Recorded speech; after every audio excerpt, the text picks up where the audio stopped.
The World Stories tent is a significant part of the festival, an opportunity for people to share their experiences. Elizabeth Alexander from Waiheke Island regularly raises money for Camtram, a village in Cambodia. Until my initial visit, Camtram had only 3 wells for 100 houses in a village that houses approximately between 500 and 600 people. It's been a really interesting journey for me. I have an understanding of how educated and how privileged we are here. They rely a lot on bicycles for transport. 1 bicycle gets 5 children to school. The majority of people in Cambodia are still suffering from post-traumatic stress disorder because of what they have been through. They're indoctrinating their children with fear. Most refugees have been through various kinds of trauma, so at the very least they're usually quite stressed. Some of them have post-traumatic stress, especially those who've been tortured. A lot of them have depression as well, just they've been through very difficult times. They don't see really from their lives any chance of things getting better, so they've lost hope and their moods just gradually go down over the longer term. We had all the kids in the schoolyard and we took in sports equipment, we took in tennis balls, and I threw a tennis ball. All the children ran away. You don't throw things at people in Cambodia because the children have heard stories about hand grenades. It took half an hour for us to get them back and get them to play a game of ball with us because it was such a frightening thing for them. We do try and focus on the strengths and resiliency that they bring with them when they come to New Zealand. Which is why we stress the word survivor in terms of the name of our organisation. So we try and build on the amazing survival and coping and adaptation skills that they have, that they bring with them. Since 1970, the Sri Lankan government has been in conflict with the Tamil Tigers, a political military group trying to fight for an independent homeland in Sri Lanka.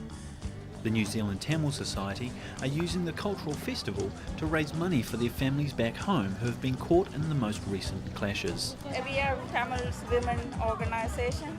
There is a civil war going on in Sri Lanka and we are trying to help our best to the people who are made refuge, internally displaced people. In our homeland, hundreds of people are dying every day.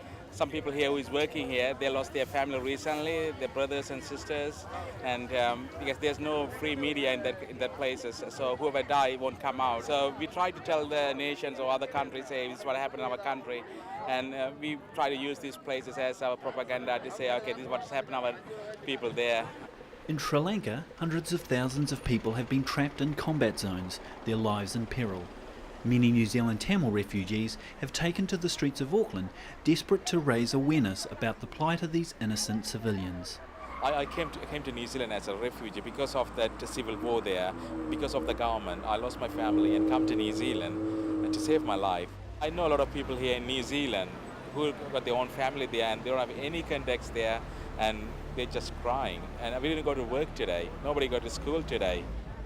We lost our family last 3 days. We don't know where are they and please. And really I can't stay home. I am crying this morning. Every time my daughter calling from England, she's crying and we lost all the families.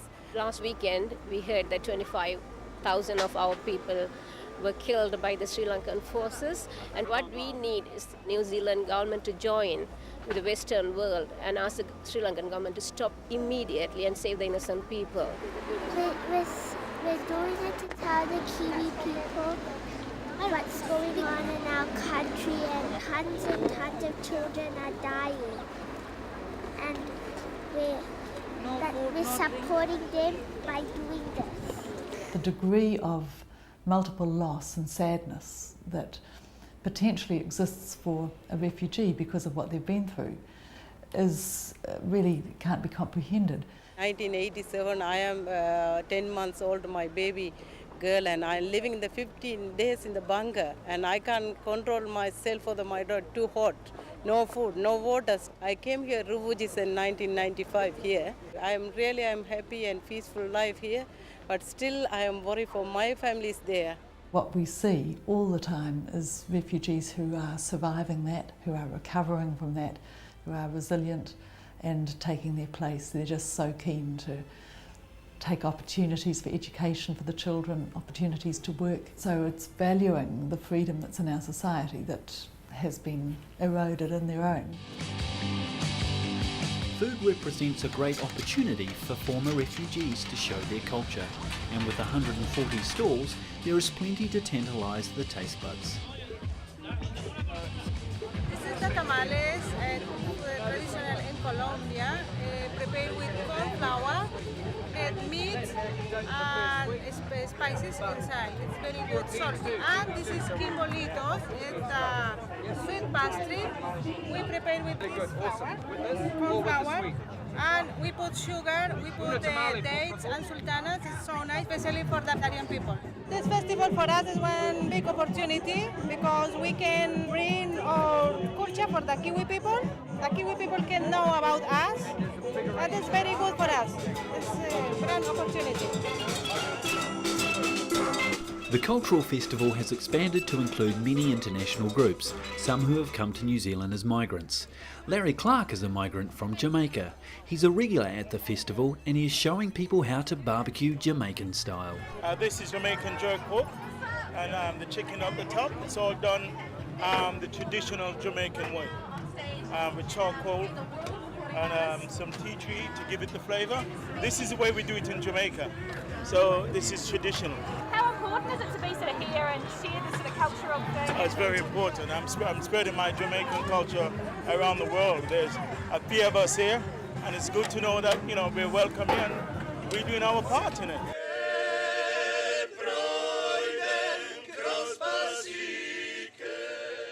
Well, we're from the Croatian community, and we from the Croatian Women's League decided we'd come on board and help with our lovely Croatian delicacies.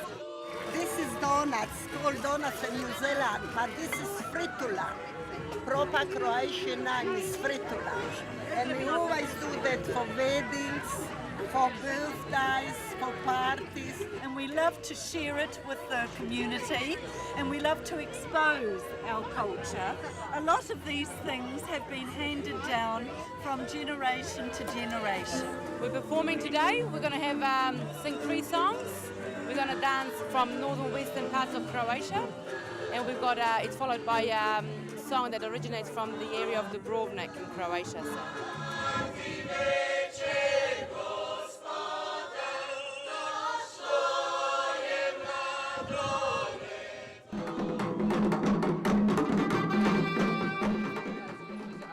Cultural groups are very important to former refugees.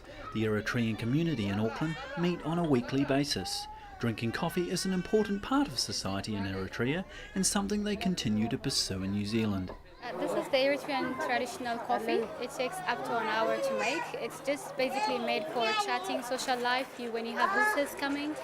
And you green it in front of the people, so especially some people, they like the smell.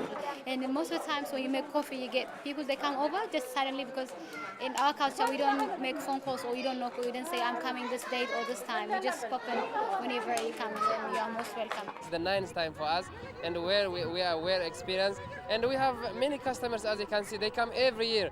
They smell the coffee and they smell the spicy food and they say, wow, we like your food, guys. It's a wonderful day, and as you can see, this beautiful day.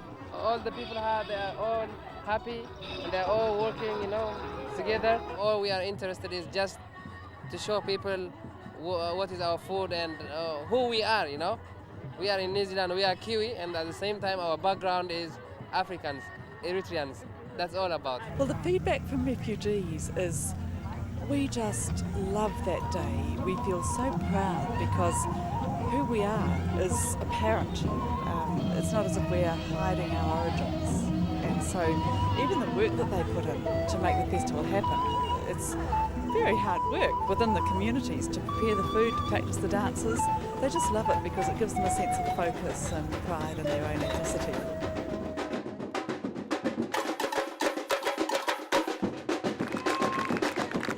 Things that refugees contribute often are not visible. The things of resilience and their character and their commitment. But when you see the former refugee communities on display, as it were, just so proud of their dual identity as Kiwi citizens and also as whatever the ethnicity that they've come from, it's so wonderful. I come I'm here to support the refugee settlements service and the refugee communities. For many years I've attended festival, and I guess the success of this festival it shows that New Zealanders are showing our support to former refugees and the ones to coming in future. It's just such a fun and exciting occasion for everybody to just have a great time. So the whole makeup of New Zealand communities is just a lot more diversity, and it's a lot more fun.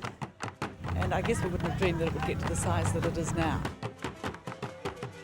And it's just so satisfying to see that what it gives the opportunity to celebrate is that it's not refugees on arrival, but the refugee communities as they become established and as they contribute to Auckland City. But ultimately what I like about it is people would now are confident to share their culture, to share the different part, and quite proud of the fact that they're all bicultural.